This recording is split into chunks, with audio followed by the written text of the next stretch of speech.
અરે આ નામદાર જજ ઇસરાયલી સાહેબ આવ્યા છે. ઇન્સ્પેક્ટર પઠાણ હાજર છે? જી સર. આરોપી ઉપર શો ગુનો છે?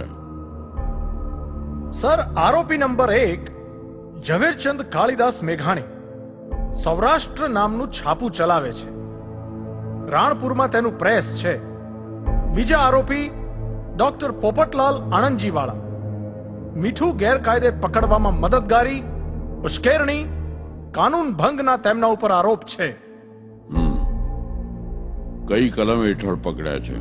દેશભક્તિના ગુના હેઠળ. Order order. ઇન્ડિયન પિનલ કોડની કલમ 117, 143, 114 અને મીઠાના કાયદાના ભંગની કલમ 47 મુજબ નામદાર. કોઈ નજરના સાહેબ? જી છે ને, સરકારનો વફાદાર સેવક. વફાદાર સેવક. શું કર્યું હતું આરોપીએ? ક્યાં, કેવી રીતે? બરવાળામાં 25મી એપ્રિલની રાત્રે ઝવેરચંદ મેઘાણી બરવાળાના સત્યાગ્રહમાં સામેલ હતા. નામદાર સાહેબ, એક સવાલ ફરિયાદીને પૂછું? પૂછો. મિસ્ટર પઠાણ, બરવાળા અને રાણપુર એક જ ગામ છે કે અલગ અલગ? કેમ વળી, અલગ જ હોય ને. તમે રાત્રે ક્યાં હતા, બરવાળા કે રાણપુરમાં? બરવાળામાં. નામદાર, જે રાત્રે ને જે કલાકે બરવાળામાં મેં ભાષણ કર્યાનું તોમત મુકાય છે, ઈ સમયે ને ઈ રાત્રે તો હું રાણપુરના મારા ઘરમાં ઘસઘસાટ સૂતો હતો. Order order. બસ, તમારી આટલી સાયદી પૂરતી છે મિસ્ટર પઠાણ. મિસ્ટર મેઘાણી, તમારે કંઈ કહેવું છે?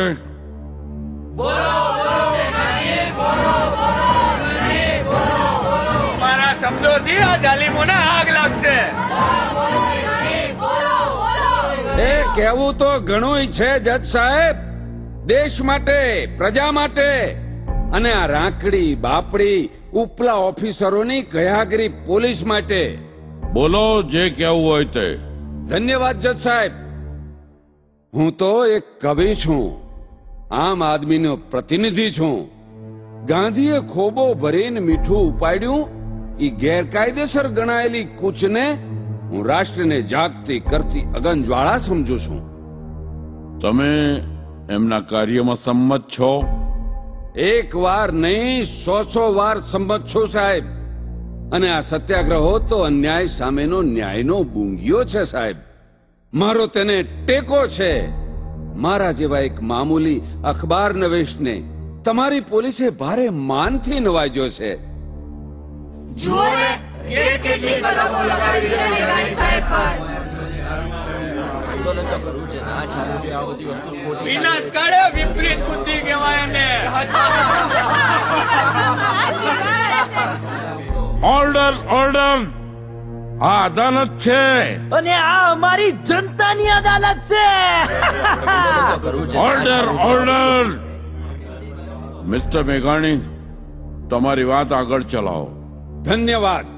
ન્યાયની આ અદાલતોમાં મને જરાય ઇતબાર હોત તો જુઠ્ઠાણા અને પ્રપંચને જમીન દોસ્ત કરવા હું સેંકડોને આ ઓરડામાં ખડા કરી દેત. તો એવું કેમ ના કર્યું? એટલા માટે કે ન્યાયને નામે અત્યાચારથી ખદબદી રહેલા તંત્રમાં મને વિશ્વાસ નથી. સ્વાર્થી, નોકરશાહી અને પતિત કાળી પોલીસ એકત્ર થઈને કાવતરા કરે છે. અમુક માણસોને પસંદ કરે છે, એમને ફસાવવા જાળ બિછાવે છે, ખોટે ખોટા પુરાવા ઉભા કરે છે, પહેલેથી સજા નક્કી કરી રાખે છે ને પછી તપાસ એજન્સીએ તૈયાર કરેલો એ રાંધેલો ખોરાક મેજિસ્ટ્રેટની મરજી વિરુદ્ધ તેના ગળામાં ઠાલવવામાં આવે છે. ડોન્ટ બ્લેમ એનીબડી મિસ્ટર મેઘાણી. હું કોઈને દોષ દેવા નથી ઈચ્છતો જજ સાહેબ, પણ નામદાર, મને તો તમારી દયા આવે છે. ખરો કવિ, આને કહેવાય ખરો કવિ. મારા સાથીઓના વીર કૃત્યોના દ્રષ્ટા તરીકે મારી છાતી ગજગજ ઉછળે છે. એમના આત્મભોગની ગંગા અનંતને અખૂટ વહેતી જોઈને હું અભિમાન અનુભવું છું. તમારાથી મને ફાંસીના માચડાની ભેટ આપી શકાતી હોય તો એને હું પરમ સૌભાગ્ય સમજીશ. બસ મારે એક પ્રાર્થના ગાવી છે. પરવાનગી આપો તો ગાઉં. ગાઓ ગાઓ મેઘાણી ગાઓ.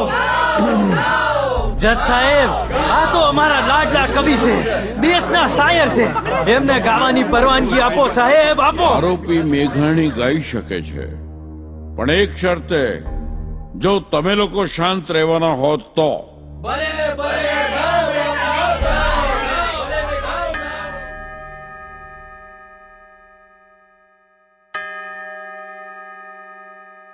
હજારો વર્ષની જૂની અમારી વેદનાઓ, કલેજા ચીરતી કંપાવતી અમ ભય કથાઓ, મરેલા ના રુધિરને જીવતા ના સુડાવો, સમર્પણ એ સહુ પ્યારા કદમ પ્યારા પ્રભુ.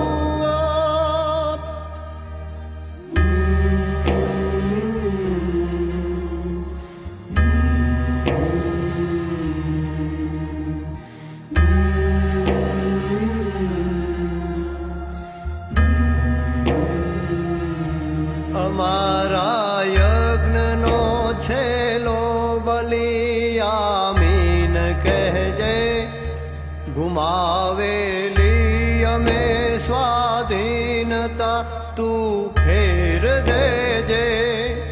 વધારે મૂલ લેવા હોય તો એ માગી લેજે. અમારા આખરી સંગ્રામમાં સાથે જ રહેજે.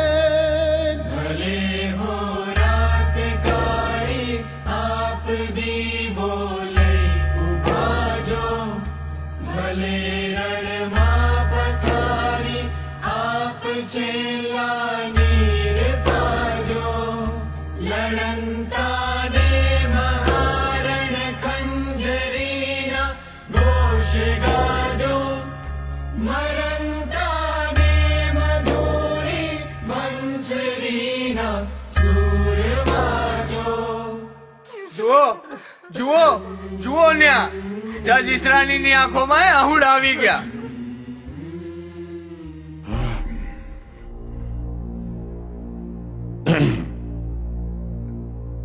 કાઠિયાવાડના સત્યાગ્રહ સંગ્રામની છાવણીમાં થતી યોજનાઓ ઘડનારું મગજ શ્રીમાન મેઘાણીનું છે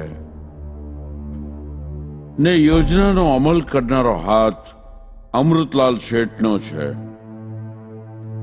આ જે બીજા આરોપી છે, વ્યવસાય ડોક્ટર છે, તેમણે પ્રજાને રાજ્યની સામેની ઉશ્કેરણીનો અને મીઠાને ગેરકાયદે પકવવાનો ગુનો કર્યો છે.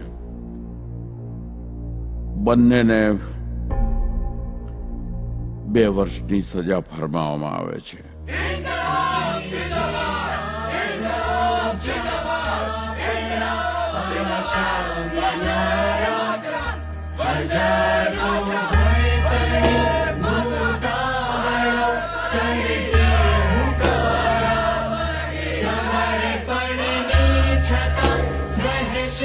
સદા